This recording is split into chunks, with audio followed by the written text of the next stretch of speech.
आसान है? नहीं, बिल्कुल नहीं। और यहीं पर हमें पूरी सच्चाई को समझना होगा। हर मरीज अलग होता है। एक ही बीमारी होने के बावजूद दो लोगों का शरीर एक ही दवा पर अलग-अलग प्रतिक्रिया कर सकता है। इसे ऐसे सोचिए कि हर मरीज के शरीर का ताला अलग है और उसके जीन का म्यूटेशन उस ताले की चाबी का डिजाइन।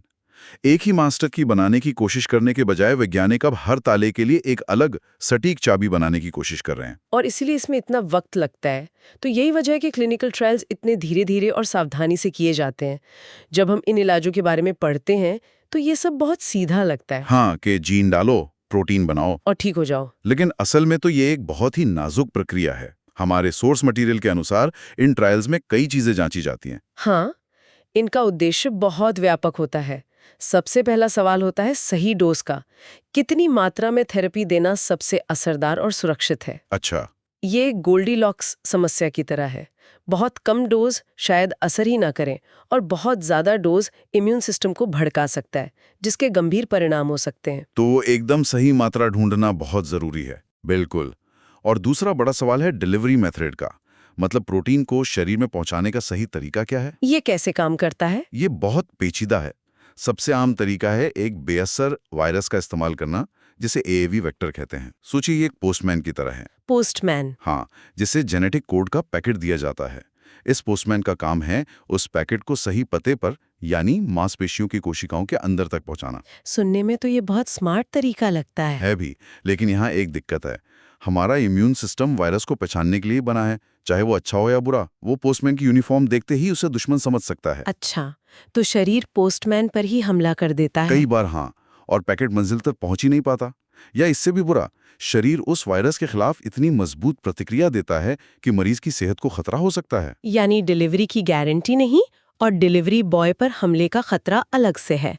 तो वैज्ञानिक इससे कैसे निपटते हैं? यहीं पर तीसरा बड़ा सवाल आता है।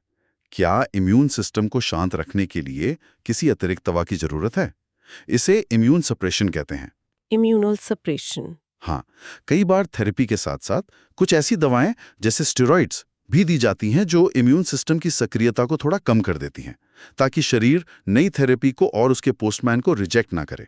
लेकिन इम्यून सिस्टम को दबाने के अपने खतरे भी तो होंगे।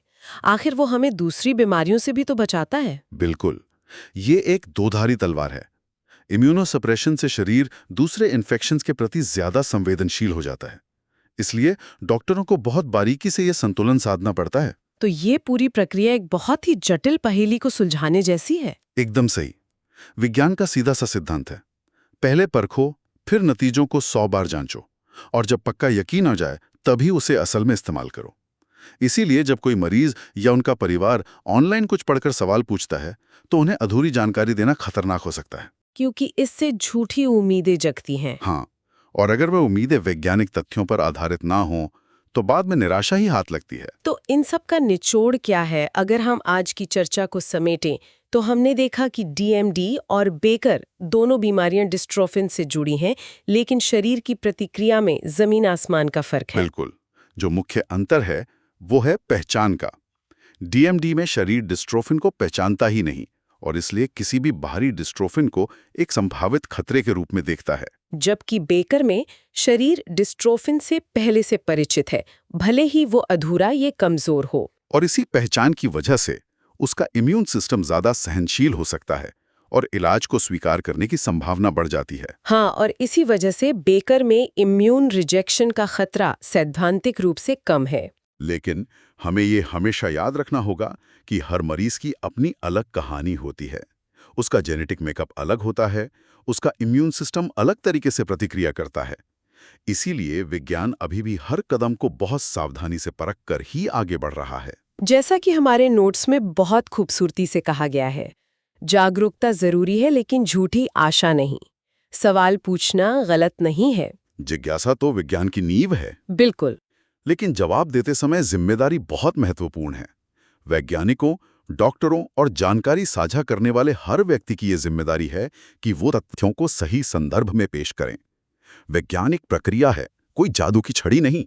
सही बात है। इसमें समय, धैर्य और बहुत सारी असफलताओं के बाद जाकर कोई सफलता मिलती है। इस पूरी चर्चा से मेरे मन में एक विचार आ रहा है जो शायद भविष्य की दिशा तय करे। अभी तक सारा ध्यान शरीर में गायब या कमजोर प्रोटीन को पहुंचाने पर है। ये एक सप्लाई मॉडल है। हाँ, जो चीज नहीं है वो बाहर से दे दो। लेकिन क्या भविष्य के इलाज में सिर्फ प्रोटीन पहुंचाना ही काफी होगा, या फिर हमें प्रतिरक्षा प्रणाली को ये सिखाना भी होगा कि वो इस नए प्रोटीन को स्वीकार करे?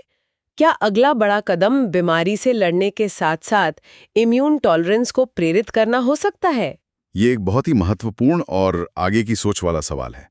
शायद असली सफलता तब मिलेगी जब हम सिर्फ सप्लाई न करें बल्कि शरीर को शिक्षित भी करें। शिक्षित करें। हाँ, जब हम इम्यून सिस्टम को ये समझा पाएं कि ये जो नया प्रोटीन आ रहा है ये दोस्त है, दुश्मन नहीं। कुछ वैज्ञानिक इस पर काम भी कर रहे हैं कि कैसे इम्यून सिस्टम को पहले से ही नए प्रोटीन के प्रति सहनशील बनाया जाए ताकि जब असली थेरेपी दी जाए तो वो उस पर हमला न करे। तो अगला बड़ा कदम शायद बीमारी से लड़ने के साथ-साथ अपने ही शरीर के साथ बेहतर तालमेल बिठाने की इस कला में महारत हासिल करना हो। बिल्कुल, यही भविष्य हो सकता है।